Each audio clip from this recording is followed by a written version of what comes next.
They call this a DMZ, right? A so-called Demilitarized Zone. But this ain't no neutral territory. This is abandonment. They walled us in. They turned their backs on us. Our own people did that to us, to you. Welcome to Now Playing Podcast's review of DMZ.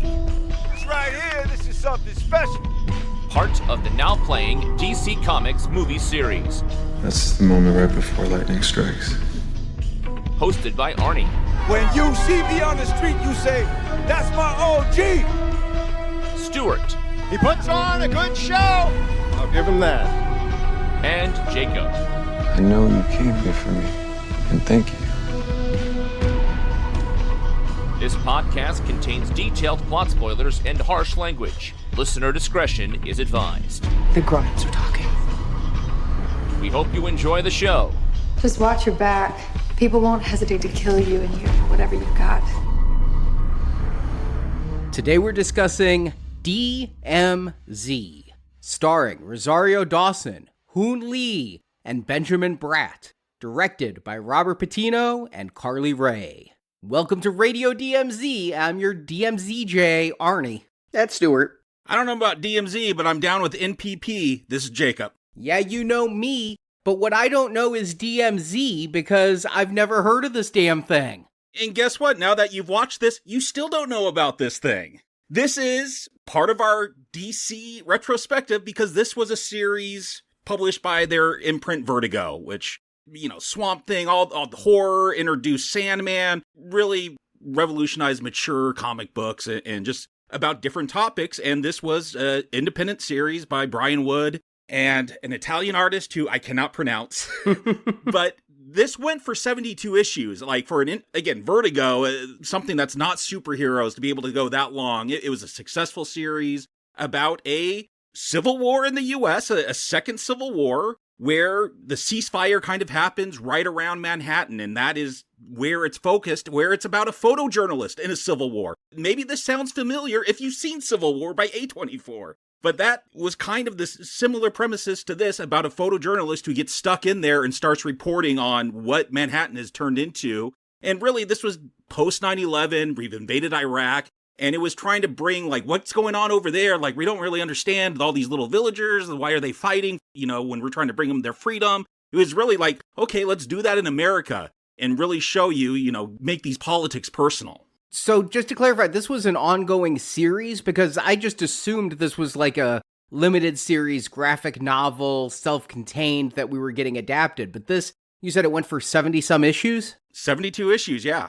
2005 to 2012. Yeah, start of Bush's second term to the end of Obama's first. Which, again, politically speaking, I don't think we were talking about Civil War, or at least not like we do these days.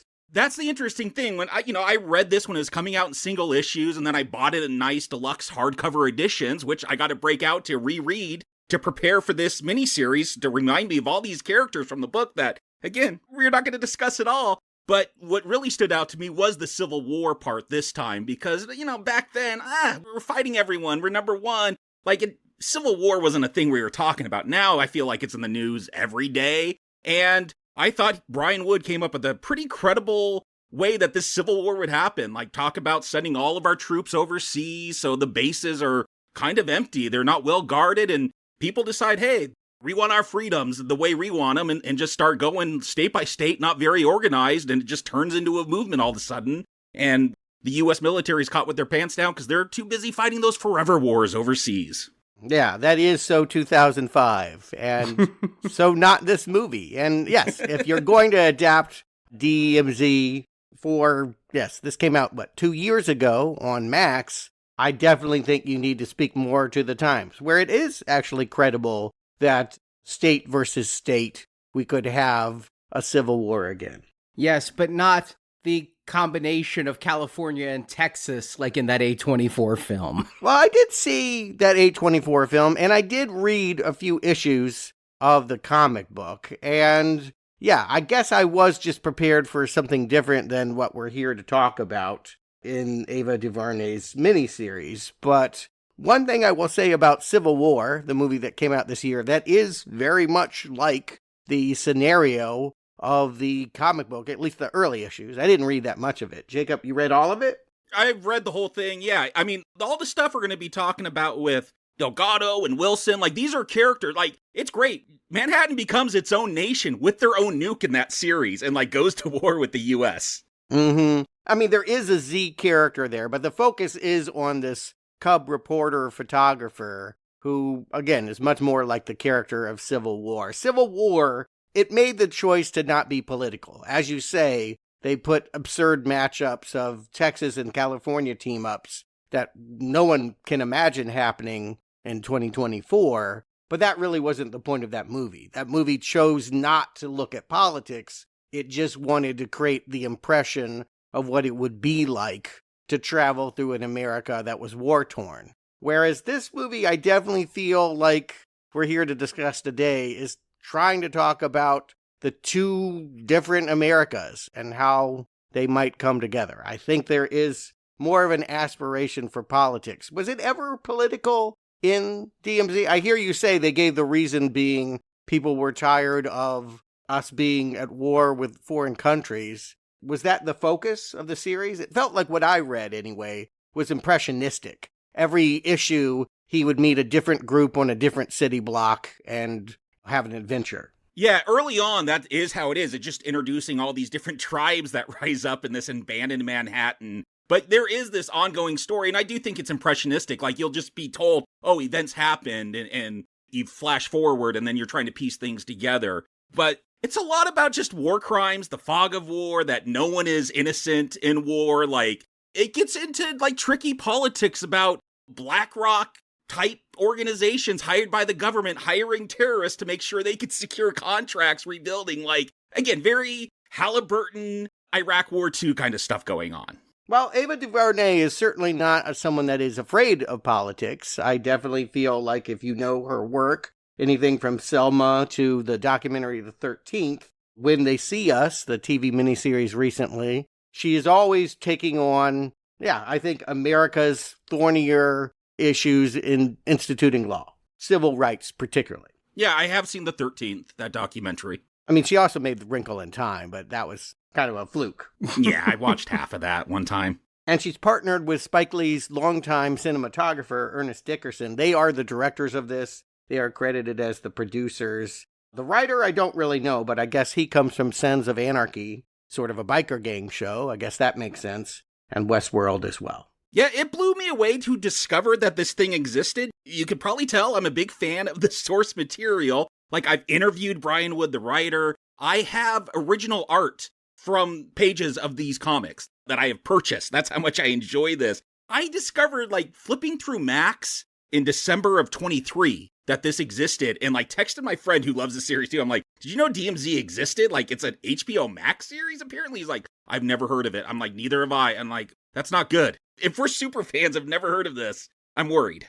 Yeah, and it's not a series. It would seem logical to have an ongoing 4 or 5 seasons. It feels like it should be an HBO show. But they chose to tell a story that will only be confined. The entire 72 issues is reduced to 4 hours of television. Yeah, this thing had to have had no promotion because Benjamin Bratt and Rosario Dawson, I can't say I follow their careers and see everything they do, but their names, and if they are attached to something, I usually perk up my ears to see what they're working on, and I'd never heard of this. I was happy to see them attached when Stewart said, oh, hey, there's this miniseries called DMZ. I'm like, well, you know, I pretty much live in a comic book graphic novel media space. YouTube ads, Twitter promoted posts, something should have brought this to my attention at some point. But hey, at least it had them on it, so I knew I wasn't going to deal with complete low rent. No, like I said, Ava DuVernay is Oscar gilded. I mean, they got big names to front this. So I guess the question you're asking is, so why didn't they trumpet this with pride when they were rolling it out? Maybe part of the problem is the Batman. This came out in the shadow of that DC movie coming out in theaters, and that was probably where DC put all of its attention. It was more important to get people to see Batman than it was to see this semi-obscure Civil War comic. Maybe, but they are Warner Brothers. They can do more than one thing at a time, and especially since this is Vertigo, not really DC, it feels like somebody lost faith in this project somewhere between greenlighting it and it hitting the air to go so underground. I mean, I cannot escape Penguin promotion right now. Oh, I know. If I had never seen the Batman, I would still know about Penguin. It's everywhere, and DMZ was nowhere. Yeah, no, it makes me wonder, like, why do you shelve Batgirl but put this out? Like, what is the accounting? What is the math going on at Warner Brothers? Well, I mean, I don't think that they're marketing it as a DC comic book. I really don't think that you would know that unless you had read it, right? I mean, I think that this is, when we get into it, this is being sold much more as a political family drama. And it just doesn't have that much kerpow, bam, oomph of a, what I would call comic book action. Yeah, I think we all have a morbid curiosity about a civil war. Like, what if that does happen? And like, that should be an easy concept to sell. And if you watch this and weren't told that this was about a civil war in America, you might not guess that. You might just think this is about a gang war. Mm-hmm. DMZ, DMV, TMZ. You might expect Harvey Levin and all those like kids talking about pop culture. Yeah, it's just a picture of Rosario Dawson kind of giving you side eye. There's nothing about the poster or anything about it that would say, yes, you're about to watch something like Civil War, which, again, feels like it ripped off your comic book. And Brian Wood did comment on that. He's like, I'm paraphrasing, but it's more or less like, forget about this thing. Civil War is closer to what I had imagined. Like, that is more of my vision. Well, then, what is this vision? Arnie, give him the plot. In the near future, America has broken out in a second civil war. The island of Manhattan was declared a demilitarized zone. The residents were evacuated from the island, including our main character, Alma Ortega, played by Rosario Dawson. In the chaos, Alma is separated from her son Christian. The boy is left in the DMZ. Our main story takes place 8 years later. Lots of people still live in the DMZ, which is a lawless land not claimed by either government. Gangs run rampant. Alma goes back into the DMZ to try and find her son. A medic by trade, Alma finds herself able to help many of the DMZ residents. She also befriends a young orphan named Odie. Odie gives Alma the nickname of Z based on her middle initial. Z goes to see her ex, Christian's father, Parco Delgado, played by Benjamin Bratt. Parco is the leader of the Spanish Harlem Kings, and he's also running a political campaign to become the leader of the DMZ, uniting the various gangs in the land. Parco isn't pleased to see Z, and the antagonism goes further when Z finds out that Christian wasn't accidentally lost in the evacuation. The boy ran from his mother to stay with Parco. Christian is now a leader in Parco's gang and goes by the name of Skell. To try and free Skell from this life, Z partners with Parco's major rival, Wilson, who is also running in the election to lead the DMZ. Z is able to get the backing of reclusive Una, who controls the water supply in the DMZ, and the endorsement of Una seems to give Wilson the edge in the upcoming election. Skell is then caught stealing gold bars from Wilson. Skell is taken hostage. Using weapons supplied to him by the US government, Parco leads an attack on Wilson, freeing Skell. Then Skell kills Wilson by throwing the man out a window. Parco is now a shoo-in to lead the DMZ, but Z throws her hat in the ring as a replacement for Wilson. On election day, Parco sends his men to intimidate the voters, and uses Odie to deliver a bomb to the US barricade at the border of the DMZ.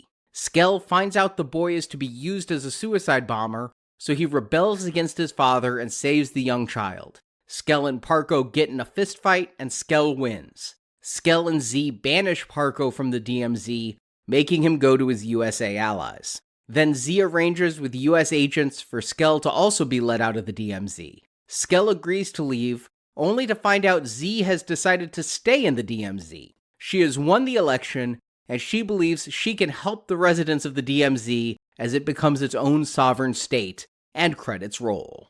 And as we start, the banner reads, "Welcome to the United States of America," and the images show people being thrown in cages and forcibly restrained and border guards wearing hazmat suits. And I go, okay, maybe this is why it got buried, right? Woke. People are afraid. You shouldn't have not expected this. Ava DuVernay, if you saw the 13th, she definitely is going to call out racial injustice. But I do feel like that's a trigger and not necessarily something that's going to bring mass audiences together. Certainly not necessarily comic book thrill-seeking audiences. Yeah, children in cages, hot button issue. Yeah, illegals. We're finding out that the border is constantly changing, and we're shown a map. And I freeze frame on this map because I am desperate to understand the political stakes of what's going on here. Which will never be brought up, so good luck deciphering it here. Well, I mean, there's a United States that is clearly on the east side. Everything in Brooklyn, which is where this facility is the United States of America. So reads the banner. And if you cross over into Manhattan, it is this no man's land where, there's a ceasefire. On the other side, I see the initials FSA, which are the Free States of America. And late in the game, we will meet in episode 4 a woman that maybe represents them. But by and large, what the FSA is, why it's fighting the United States of America, and why they've decided to call off fighting in Manhattan, I don't think is ever properly explained. You have to wait till hour 3 or 4 just to learn what FSA stands for. Like, they say it throughout, and then they'll finally say Free States of America late into the game. It's hard to track, and I do think that probably one of the biggest failings of this is that we are finding out about a civil war where we don't really understand what's at stake, who we should be rooting for, what it means that the United States and the FSA are against one another. This is one of my frustrations. Coming in, I didn't know much about this project, but I knew that there had been a civil war. This was going to take place in the Demilitarized Zone between those two warring factions. But much like the A24 film earlier this year, I feel like you need to give some lip service to what caused the breakdown, where the fighting started, how did it get to this point, and which side are we to more align with as an audience? Or are we supposed to bring in our own biases where we could align with either side, Republican versus Democrat, what have you, North versus South? But this is going to try to tell a much more personal story in the backdrop of a gang-ridden land. The Civil War seems almost incidental in the storytelling, and that's a frustration for me. Not a fatal flaw, but something I would have preferred to see more of.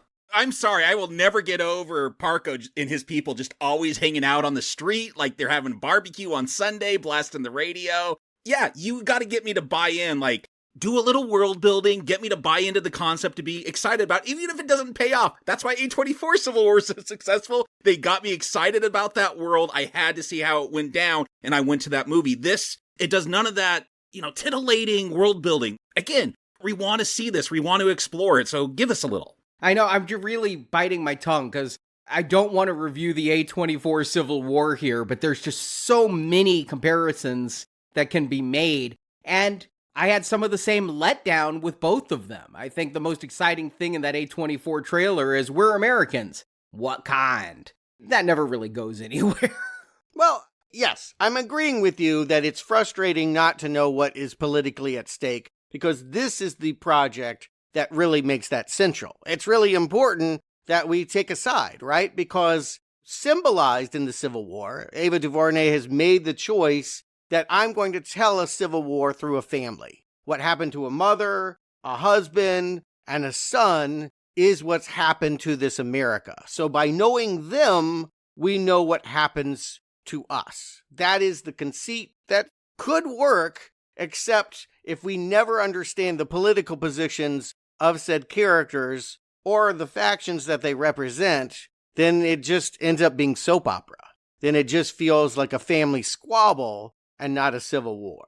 Which again, once I had to adjust my expectations, I could go for a good family drama against this backdrop. I mean, I don't know that we needed it to be a dystopian DMZ, because a lot of it does really just resemble urban blight of any gang-affected area. I mean, clearly the model here is Escape from New York and The Warriors, right? Two movies that are a lot of fun, that do one of my favorite things a movie can do, which is take a city, personify it, make it so that block by block you're getting a new world and a new gang. And yes, that this woman who is on the outside and has this story about losing her child on evacuation day is now finally having 24 hours to go back and see 8 years later if she can find said son. That's a really good hook. I don't need to understand the war if you're just going to remake The Warriors.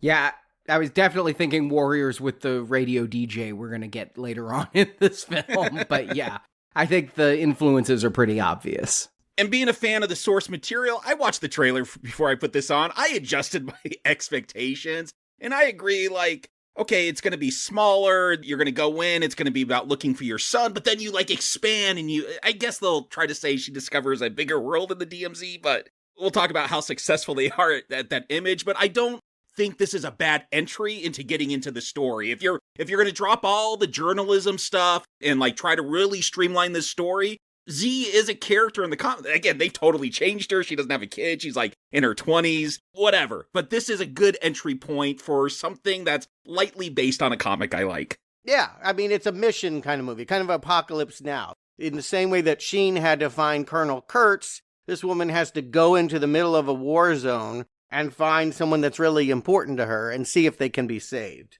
Good hook. But yes, it now puts a lot of pressure on you to be Escape from New York and have that action, have those colorful gangs, Mad Max, Warriors, all of that stuff here. I'll just go ahead and say the frustration I have over the course of the 4 episodes is it doesn't feel like Rosario Dawson's character really gets to see that much of Manhattan. There's really only 1 or 2 set pieces. All we get to see is a matte painting of a skyscraper turned upside down. Like, that is it. And again, you win us over with the story, but this is what we're coming for. We want to see the destruction. What did you do to the Statue of Liberty or whatever, all the famous sites in New York? Like, you want that. You want that in a story about a civil war in New York.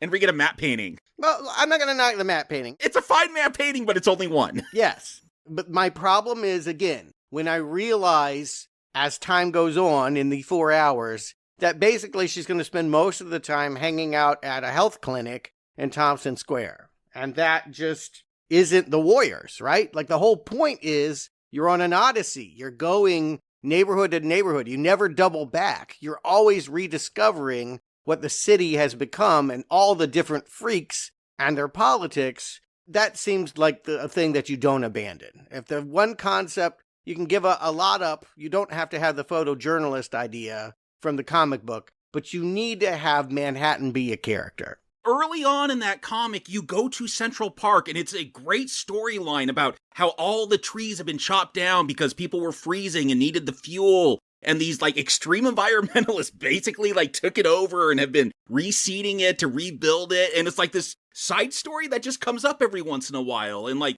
you have great little moments like that. Like, you get none of that flavor in this. It feels very bland once we get into the story.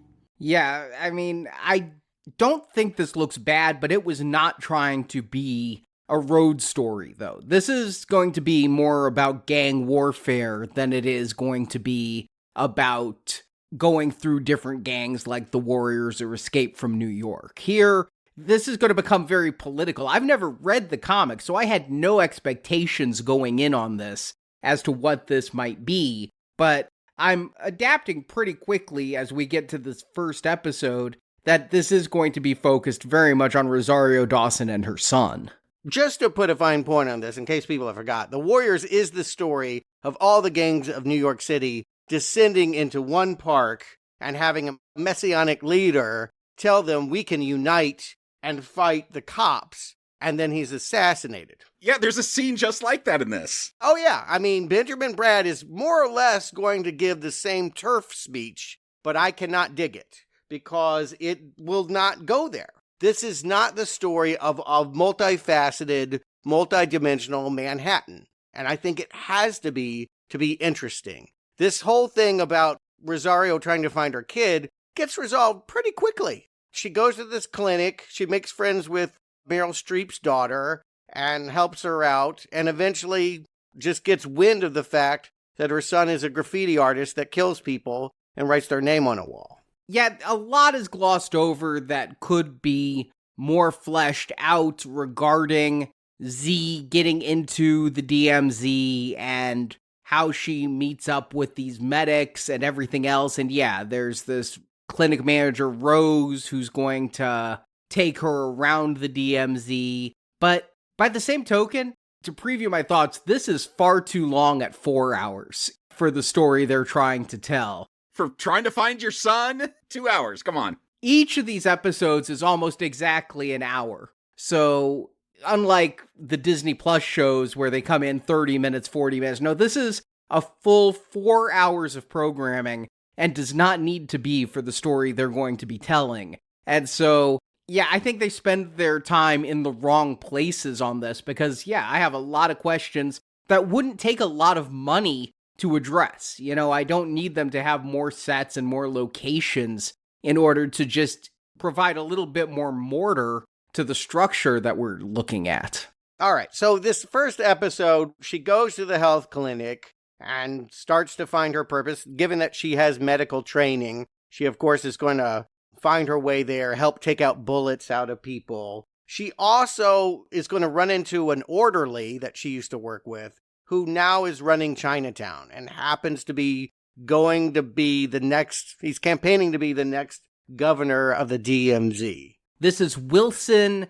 Yeah, he's the head of Chinatown. And again, I talked a lot about the election in my plot summary. I have questions. Like, if you don't actually have a government and you don't have law enforcement and such, who enforces an election? The people with the guns do.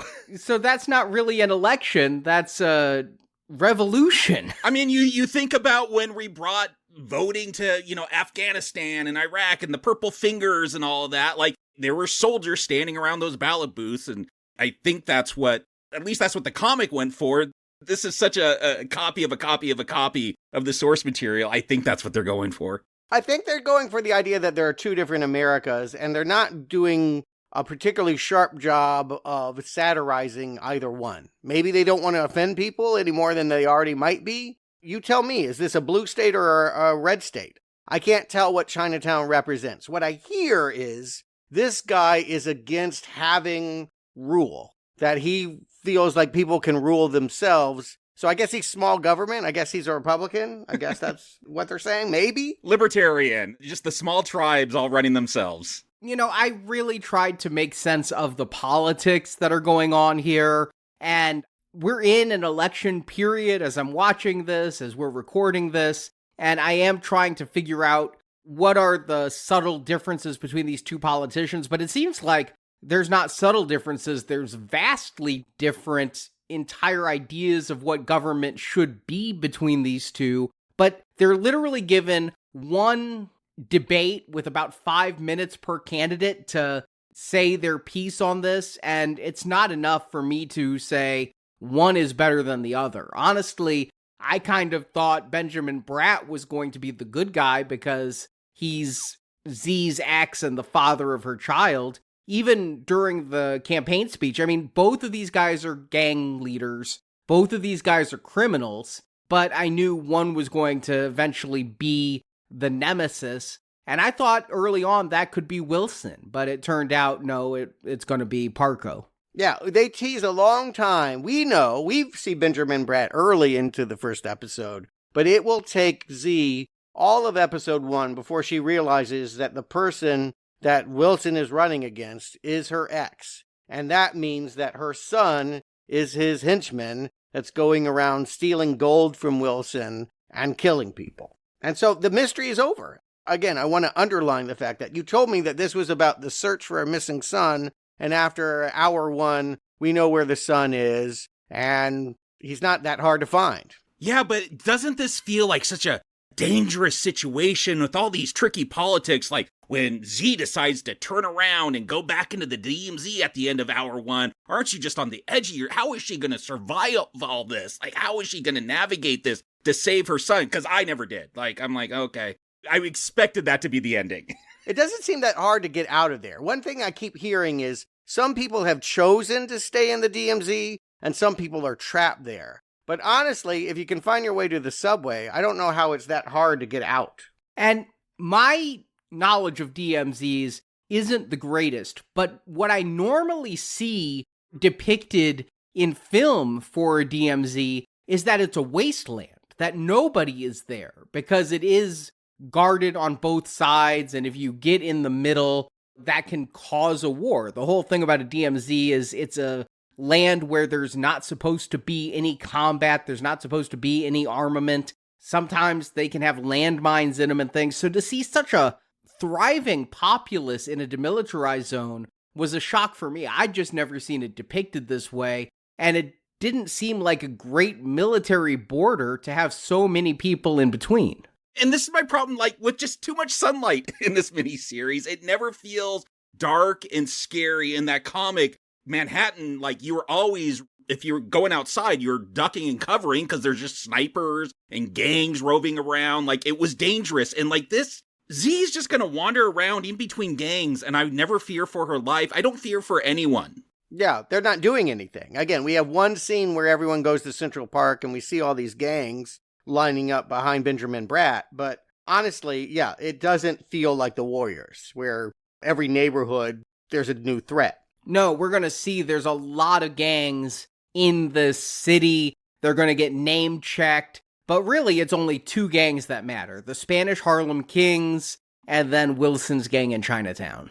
Which are, yeah, the two candidates that are debating about who should be running the DMZ. And what, I guess, makes this more clear-cut is the fact that Wilson is being supplied by the FSA, we'll find out, and that Benjamin Bratt's Parco is taking money from the U.S. Army. So, again, it really would matter for the audience to know what that means. Should we be rooting for the USA? Should we be rooting for the FSA? I don't really have any investment in either. It's whoever's supplying the guns. And so it's kind of a non-debate. And what's interesting is the comic has that kind of ambiguity. Like, it never tells you who's right. Everyone's bad. But like that one, you get so absorbed in it. This, like, yeah, they don't give you enough. So I'm just always wondering, is it bad that he's getting weapons from the USA? Is that going to help? I don't know. But the comic, you're invested because you have a reporter that's trying to get out. That's the thing you care about. And he's trying to make sense of everything going on there, yeah. Right, yes. His job is to capture things in photographs, so you are invested in every moment because of that character. Our character here, Z, I guess the point is she wants to be able to find her son and leave. She gives every indication that nothing will keep her here, even when she meets a surrogate son who is wandering around without really much purpose. But we have this Odie character who needs a place to stay and a person to care for him because his grandfather is dead and still haunting him.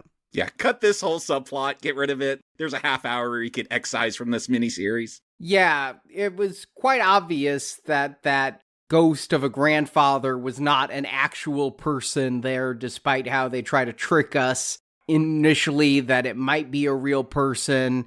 And it's pretty quickly revealed when Odie's friend, a girl named Nico, comes up and the Cedric ghost disappears. But I do think that anything involving Odie and Nico, you could have cut a quarter of this entire special down by removing them and lost nothing. I get that she needs to have a surrogate child to take care of, and especially at the end of this, since she's going to let her biological son leave, she needs to have a surrogate son to take that place, dramatically closing that loop. I get that. And I think that the actor playing Odie gives a good performance, but I just wish that we were spending more time on core characters and a little less time on the life of an orphan in the DMZ.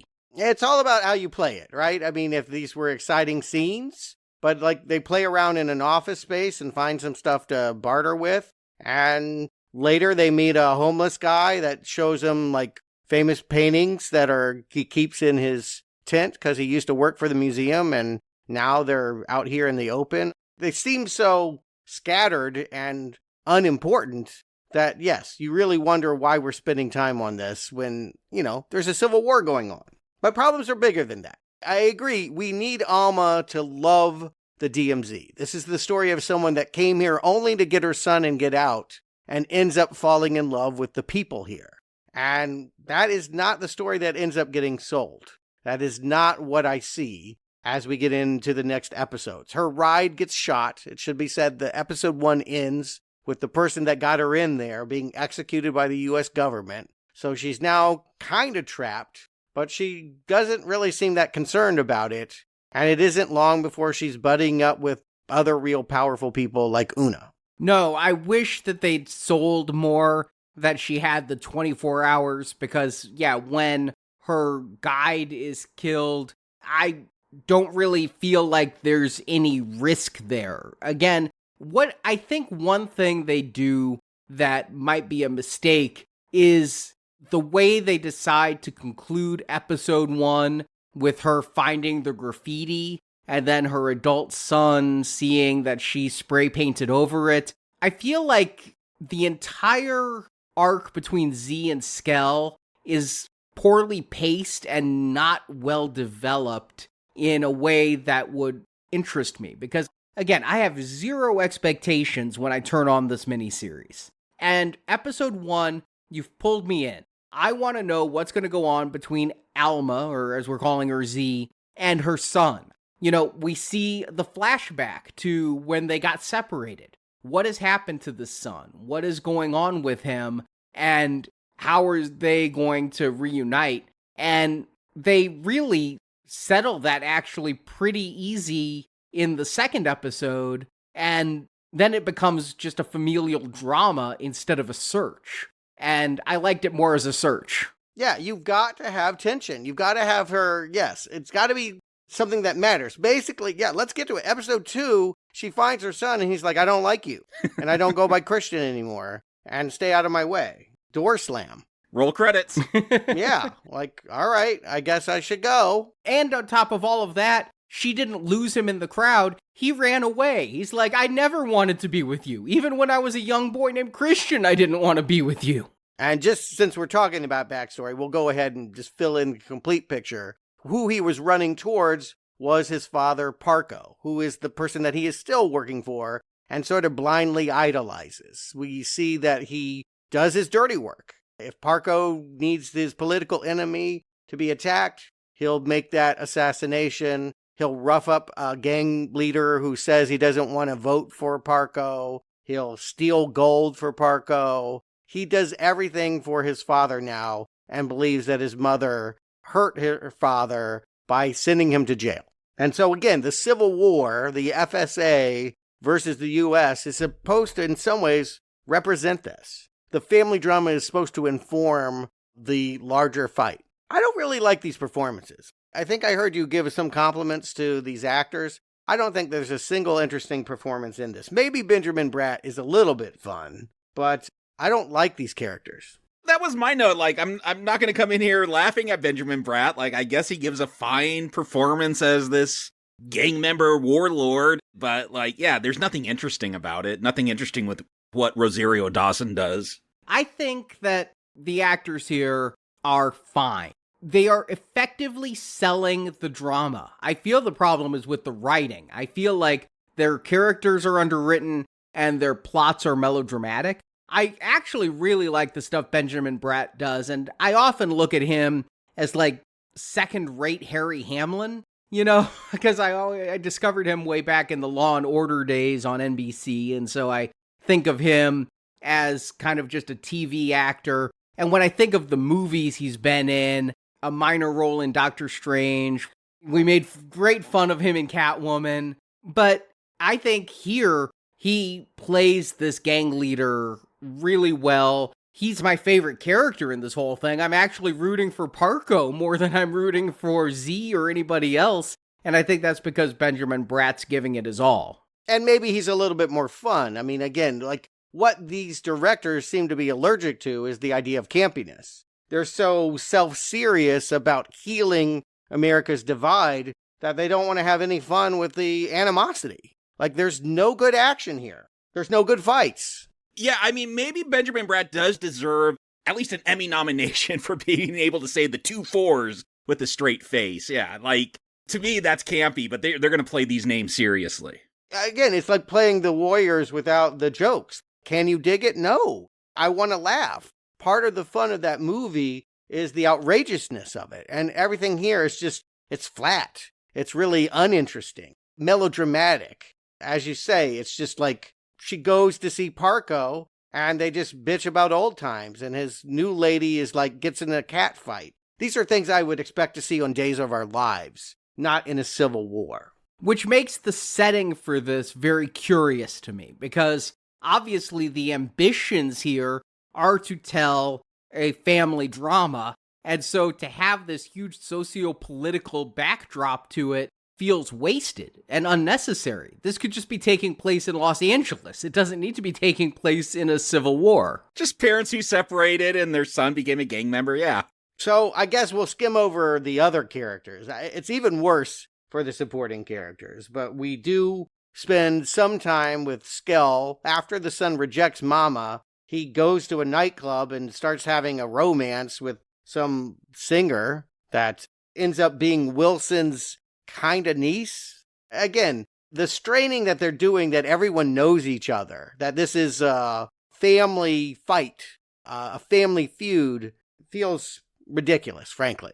Yeah, they say there's like 300,000 people still in Manhattan. You shouldn't know everyone if that's the case. That's a lot of people. Yeah, I mean, logically you wouldn't, but again, it's the conceit of this movie that it's a family affair, that civil war is about fighting with your relatives. This romance is another thing that honestly I'd cut. What's interesting about this woman that he's dating, her name is Tenny, and it's going to be revealed she's the secret radio DJ that's been going on the air and talking to the city and is like the voice of the city and really providing exposition for us, the audience, as to what's going on with the elections and who is what and what's going on.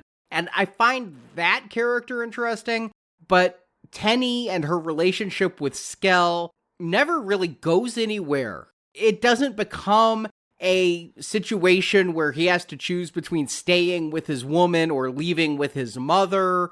You know, you could have that kind of Oedipal thing going on with this triangle, but that he has a physical relationship with Tenny does not play out in any interesting way. Days of Our Lives, this is what I'm saying. Just lots of scenes of people taking off their shirt and laying in bed talking about how they don't feel well. I kid you not. Like, this is a Civil War movie?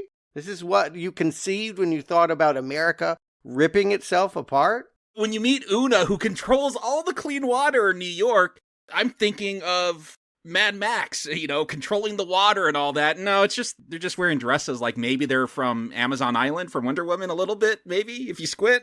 Yeah, I wish there was more to this. This comes up in the second episode, this Una character, and I'm like, good, we know about the Chinatown gang, we know about the Spanish Harlem Kings, now let's learn about who's living up in the cloisters. And this new faction, led by Saturday Night Live's Nora Dunn, in the strangest bit of casting I've seen in a while. This is an SNL actor? Yeah, she was on SNL from like 85 to 90. I mean, a long time on SNL. Nora Dunn was a big name in the late 80s SNL. And here she's given a completely dramatic performance as the head of the cloisters and controller of the water. And she's then going to disappear and cameo in the fourth episode. This does not become an important faction. I thought in episode 1, we met a couple of factions, and in episode 2, we expand the world, but that's not really what happens. She becomes a plot contrivance that Z has to try to get onto Wilson's side so Wilson can win the election, and she's doing all of this so she can move against Parko and try to reconnect with Skell. The worst thing about this miniseries, and this miniseries isn't shit, so I'm not meaning to rip on it, but the one thing it does the worst is tie together Z's quest to reunite with her son, and Z, through happenstance, getting involved in the major political election that her former intern is running for against her ex. I really needed more direct lineage of what is motivating her to go through all of these things for Wilson. Yeah, he was an orderly that used to hit on her. Let's just put it real bluntly. Wilson used to grab ass when she worked at a hospital, and now she's campaigning that he should be the one to beat her ex, who just happens to be his political opponent. Convenient, sure, but yes, not even that interesting. I guess I can suspend a lot of disbelief if there's something really exciting about the matchup, but who cares, again, about these performances, about these characters, about the way that it's being framed here? I don't care who wins this election. It doesn't seem to matter one whit, whether it's Benjamin Bratt or the Chinatown gang. But because Una controls the water, she can literally turn on the fire hydrants, and people need it, so they're willing to do... It's about buying votes. The third episode, we literally have Rosario Dawson going around and trading house calls, medical supplies. I'll give you health care if you'll vote for Wilson. Isn't that what Obama did?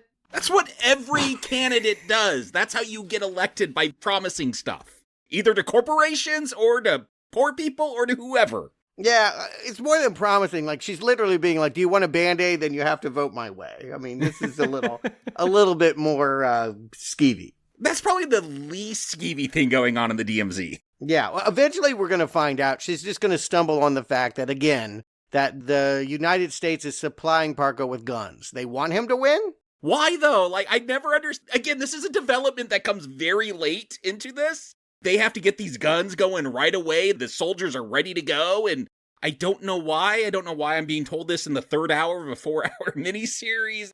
Were they improvising and just making this up as they went? My impression, the way it's played, is that while Parko and Wilson are running to create a free DMZ, the fact that Parko is taking weapons from the U.S. means that he's actually a pawn of the U.S. And so he would be a corrupt leader of the DMZ. Now, this is never stated, but this is like the impression that I get. But Wilson's taking guns from the FSA. That's exactly what I'm getting at. It's no different on the other side. It's not like one is bought by the outside and one is true to the people. They are both puppets of these external forces we don't understand and they don't think are important to explain. So that's the mistake. It just ends up being a reason for why son falls out with father. That up to this point, Skell is, I love dad, I'll do anything for dad, I'll go steal gold bars for dad, and when I get locked up for that, I'm not going to say anything. But when Alma comes to her son and says, your dad took guns from the U.S. government, suddenly he's killing henchmen and betraying his father. Convenient. But not before he kills Wilson. And I don't know, I guess this movie's closest attempt at a exciting shoot-'em-up action scene. Yeah, Skell gets caught stealing the gold bars, and Parko is going to get his guns and break out his son, and yeah, this is the end of episode 3. I thought this would be the end of episode 4, to be honest. I was surprised that this big climax that ends with Wilson's death, I was shocked that it happens in the 3rd episode, not the 4th.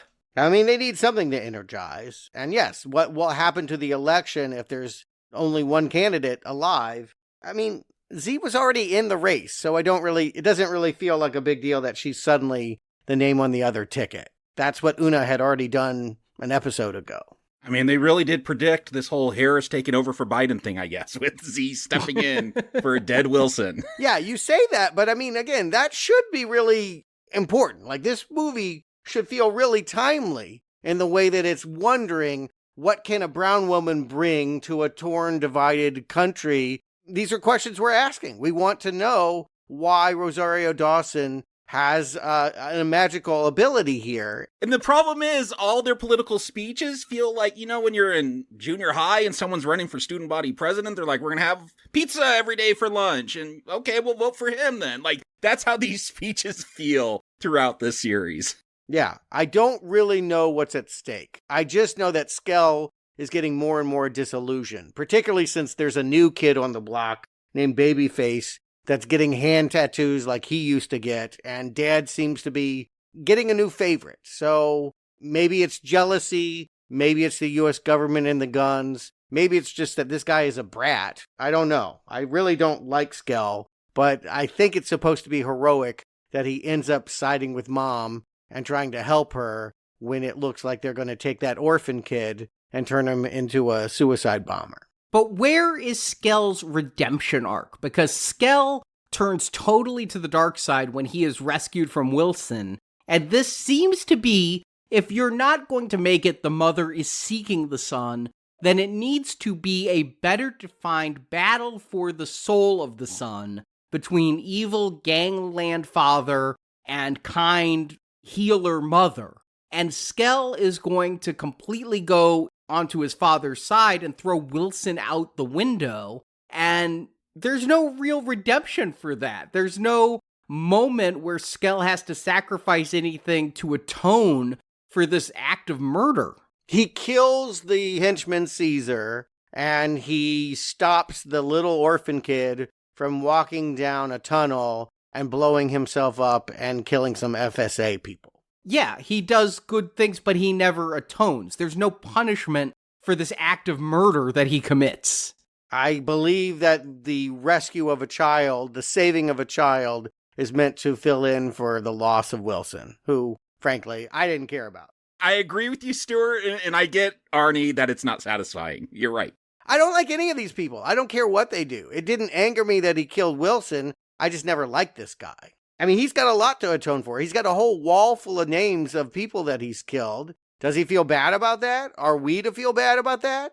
At least paint over it or something. Don't keep that up there as a brag. Or maybe those people did need to die. I mean, you never know because this movie refuses to take a position. It's so waffly. Again, what does it matter? How am I to know who's right and wrong here? What am I invested in? I thought this was the story about a mother rescuing her son, and it's just become a big old mess. I agree that by the time we get to night 4, I'm ready for this to end. And yeah, the suicide bomb plot with Odie, this show never felt dangerous enough that I thought it would kill Odie. I wish that they had given me a reason to think that Odie was actually in danger. But even Benjamin Bratt, who I think is giving a good performance here, doesn't come across dangerous enough. He doesn't come across so Machiavellian that he would kill kids left and right. And so the fact that he uses Odie for this just feels like an excuse for Skell to come around instead of an actual motivated act. We're just to understand that Skell needs to side with his mother and that father is bad. So this last episode really skews it where it's hard not to see it any other way. And it ends with them both taking off their shirt and punching each other to some really hilarious, like, kung fu movie, like, Foley effects. I was laughing at how bad the sound effects are when they're punching at each other. It feels like a karate movie from the early 70s. I didn't notice that. Oh, it's bad. This action is bad. You got to admit. I mean, that's one thing that Civil War has up on this movie. You could complain they both are apolitical. They both say we don't care about the politics about what would divide America and create this war, but they can show you the horror of it. They can show you in little and big moments the guns, the explosions, the chaos in the street. Whereas, again, this movie feels like, I don't know, one of those Mad Max ripoffs from the 80s where they just went to a mall and turned the lights down a little bit and had people wear fur coats. It's not that post-apocalyptic. And then after Odie is saved and father and son get in their fist fight and they send Benjamin Bratt off to be with the U.S. who had supplied him with the guns. Why are they arresting him? That's what I don't understand. He was their ally. I thought they were taking him, like, into their land. In handcuffs. Yeah, think about it. I don't know. I mean, they were just mad that he screwed up their plot to start a shooting war again? Well, wasn't he just about to bomb them with Odie? No, he was going to bomb the FSA so they could go to war again. See, these two sides are so ill-defined, I wish that I had understood that better. Yeah, we are to believe that the U.S. government doesn't want to invade Manhattan unless this guy does his thing, unless this child brings a suicide vest to the FSA. And that's just, again, this thing looks so small. It's hard to believe that that's the powder keg that would erupt a whole civil war in Manhattan. That would suddenly make this a military zone again. But the big twist here at the end is that Z has been working with the FSA to get passage out of the DMZ for her and her son, and Skell agrees to leave the only life he's ever known, but Z is going to now stay and be the leader of the people. Yeah, she's gone from A to Z. I literally think that that's why she's called Alma, is that they wanted to just show that she has changed entirely. Her focus has gone from, I want to get my kid out of here, to actually loving all the children of the DMZ. And meanwhile, her son has gone back to being Christian again, that he is no longer going to be the street tagger Skell for skeleton. He's not death. He's a good Christian kid that's just going to go live in the FSA, whatever that means, with Tenny. Yeah, we don't, like, is that bad? Is that good? I would think living in the USA would be better, but who knows, though? I did think Z was because she became the DMZ by the end of this, and that was like an abbreviation for that. Yeah, I think that's some truth to that as well. But I don't buy it. Again, I don't buy it in Rosario Dawson's performance. I don't buy it in the scripting. At no point do I see her fall in love with this DMZ. No, of course not. It makes no sense that she wants to be their politician. And do what, exactly? How is she going to keep two giant factions from invading and blowing them all away tomorrow? I don't know. Yeah, I honestly feel like she could have been more help as a medic than she could as a politician. She's skilled as a medic. Mm-hmm. Maybe they thought this was a pilot to a show. It seems to me like the themes are so big here, and they really could have, not that I'm asking for it, but they could have really taken this concept and gone for years and years. So maybe someone had ideas for what her political life would be like in season 2. Because they didn't make that, we get to cover it as a movie. So Jacob, Stewart, do you recommend what we're calling the movie of DMZ? Jacob. Look, this is not an enviable task to, like, here's 5 years, 72 issues, whatever that is, 6 years, 7 years worth of comics, and get 4 hours out of it. That would be tough for me as a fan of that series to go, okay, how would I narrow this down to just 4 hours? And I have ideas with what I would do. The way they go, the way they frame this, kind of makes sense to me. I could see the thinking. I could see it on paper not being a bad idea. But then we got to talk about budget. We got to talk about sets. There's just so much to talk about. Like, it is the story that's the problem, but it's so much more. Like, they end up doing a lot of, you called it out, soap opera type stuff, which I just found boring. It was a pain to have to go from episode to episode. I don't like soap operas, so I don't like it even when it's put into this kind of cool setting. They can't really execute on it. It's just not satisfying. I could see what they were attempting to do, and they did a mediocre job at it. It's not bad. I wish this was laughable. I wish I was cracking up at Benjamin Bratt, but no, it just, instead, I'm just bored. And so, yeah, solid not recommend. Easy to pass on this one. Most people did, I think. Stewart. It's hard not to be disappointed, right? Because the concept is so good. The few issues that I read of this are such a good hook. We've seen Civil War. It's like, oh, this should be easy to make interesting. Even if it doesn't ultimately prove good all the way through, it should grab us. And what's kind of shocking about this is how boring it is start to finish. I never care about anything that happens here.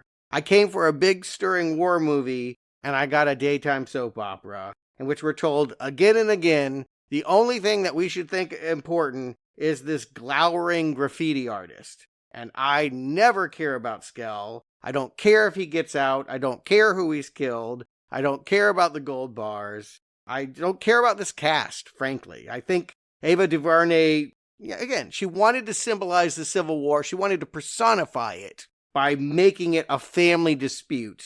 But she got the wrong actors. She did not give them meaningful arcs. And the problems just get compounded when you look at the chintzy production values and the fact that this doesn't look better than a syndicated show from the 1990s. And just, again, it's apolitical. There's nothing about 2024 that feels like this is addressing. And so, yeah, what is the point?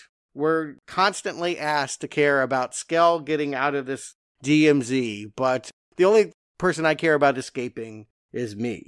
It's an incredibly drab post-apocalyptic movie that just doesn't have anything interesting about it. It's, a flat not recommend. Easy to ignore.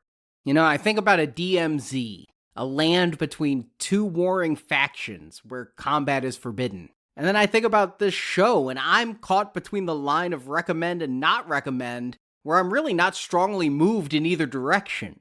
I think I liked the show better than you guys did. I thought it was diverting. I thought the actors did a capable job from the leads who were newer to acting. There's a lot of people here who I went to look up and say, what have they done before? And they don't have Wikipedia pages. All the way through to the established stars of Rosario Dawson and Benjamin Bratt. And I think that the production value here is decent.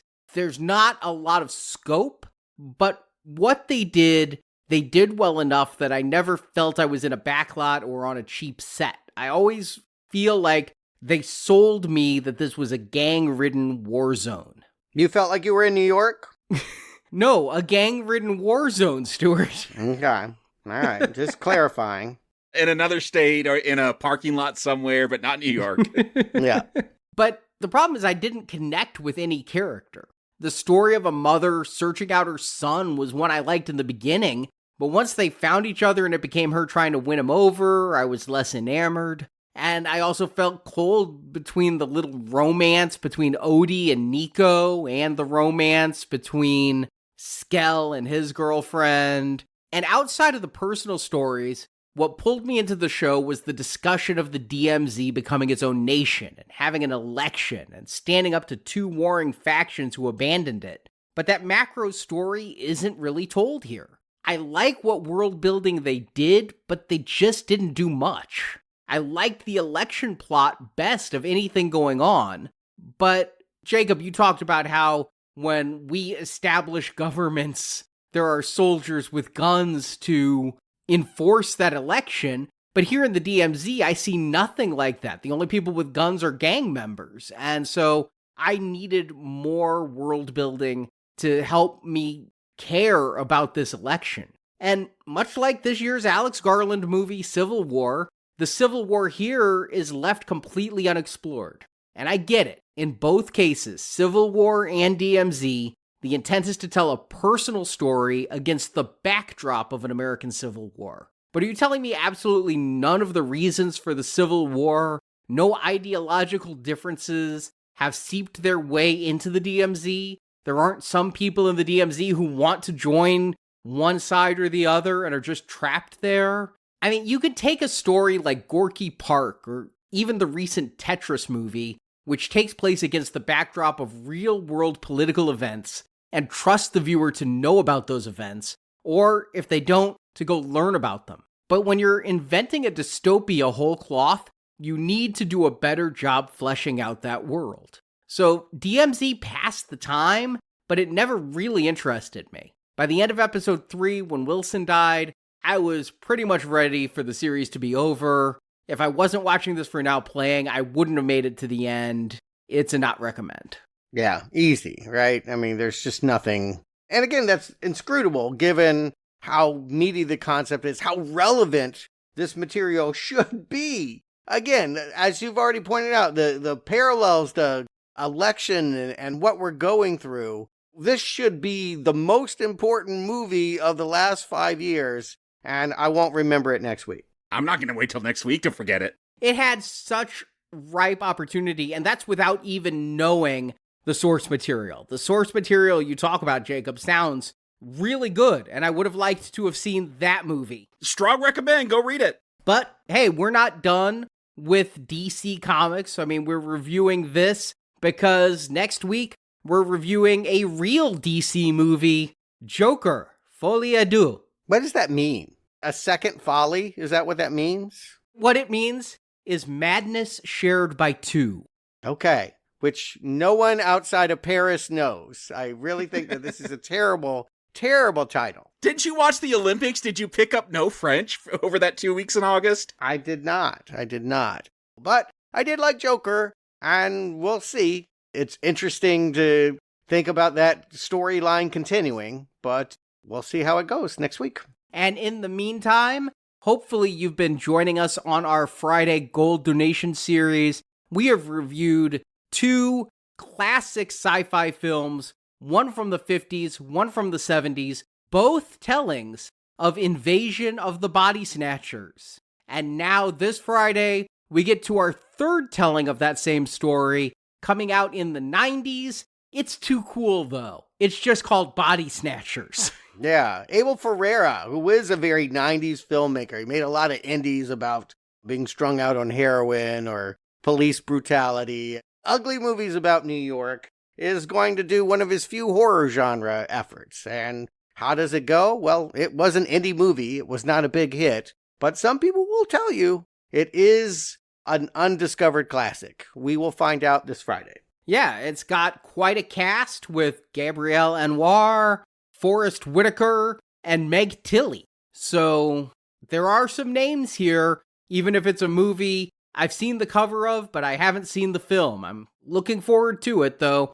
It's got a good pedigree coming behind it. Hopefully you can join us this Friday and support Now Playing and get to hear all of our Crow and Invasion of the Body Snatchers reviews for a donation of $25 or more. Every penny you donate goes to keep Now Playing operating. We really do need your support, and we thank you in advance for your support of our show. Hear, hear. And Jacob Stewart, thank you for joining me. And until next time, keep it real and always keep it dope.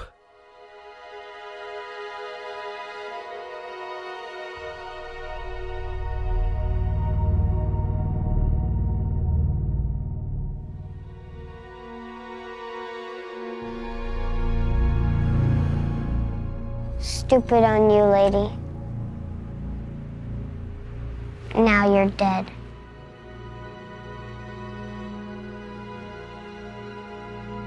Not anymore. Thank you for listening to this Now Playing podcast movie review. We hope you enjoyed the show. They adore you. Well, I work hard for it. Help us spread the word about this show by leaving a 5-star review on Stitcher, Podbean, iTunes, or your podcast store of choice. Just had to convince a guy he wasn't going to get hurt for voting.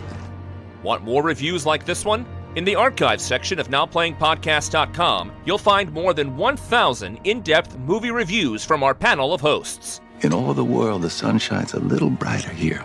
On our site, you can hear reviews for every installment in the world's biggest film franchises, including the Marvel Cinematic Universe, Star Wars, Spider-Man, Batman, X-Men, James Bond, Middle-earth, Jurassic Park, Fast and Furious, and Transformers. Hang out and have fun. We'll be doing this all day. Plus, we have individual movie reviews, such as Titanic, E.T., Inception, Big Hero 6, Ready Player One, Pulp Fiction, Apocalypse Now, Doctor Strangelove, and hundreds more. The people here just need someone to listen to. They'll listen to you. And come back to NowPlayingPodcast.com next Tuesday for another all-new movie review podcast. Follow me, okay? Follow me. Support from listeners like you keeps Now Playing Podcast on the air. I am asking you to help me build something new here. You can donate directly by tapping the support button at NowPlayingPodcast.com. You come into this world naked and alone, right? And we leave it naked and alone. You got to get you and yours squared up. And you can join our crowdfunding campaign for early access to new episodes, exclusive reviews, and bonus reviews. So we can use all our voices to build a new kind of power. Now Playing Podcast is produced by Arnie Carvalho. You did all these? Yeah. Associate produced by Jason Latham. Leaders lead. Call it what you want. Now Playing is edited by Santiago and Arnie. I always wanted to sort this out with blood and bone. Now Playing credits read by Brock. I'm gonna whip this crowd into a fine lather. The opinions expressed in this podcast are those of the individual hosts and may not reflect the views of Venganza Media Incorporated. Everyone believes his lies anyway, and real consequences play out. And? And people start dying. But he doubles down on his lies And the way others react make his lies come true. What does that tell you about truth? That it's irrelevant. Venganza Media Incorporated is not affiliated with, and this podcast has not been prepared, approved, or licensed by any entity that created the film analyzed herein. All movie clips and music included in this podcast are the intellectual property of their respective copyright holders. They are included here for the purpose of review, and no infringement is intended. You know we got eyes everywhere, girl. There are forces way bigger than you involved here. Now Playing Podcast is an exclusive trademark of and may not be used without the express written permission of Venganza Media Incorporated. Say the rest of me too, you dumb bitch! Now Playing is a Venganza Media production, copyright 2024, and no part of this show may be reproduced, repurposed, or redistributed without the written permission of Venganza Media Incorporated. All rights reserved. It's game over. I won.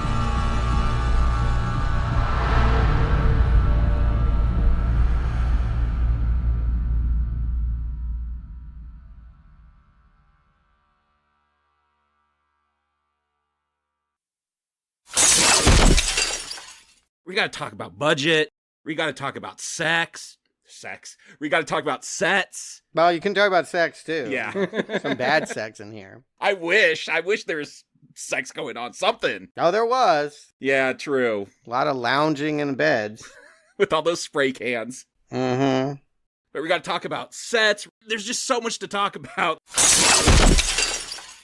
And Jacob Stewart, thank you for joining me. And until next time, to victory. Isn't that from 300? I guess that was the line. Yeah. Yeah, oh, oops.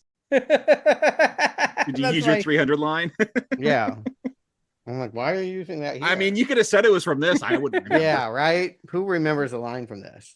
And until next time, keep it real and always keep it dope. I was wondering where to victory came from myself, and I was like, I'm like, maybe they yelled out when they were fighting each other. Who knows?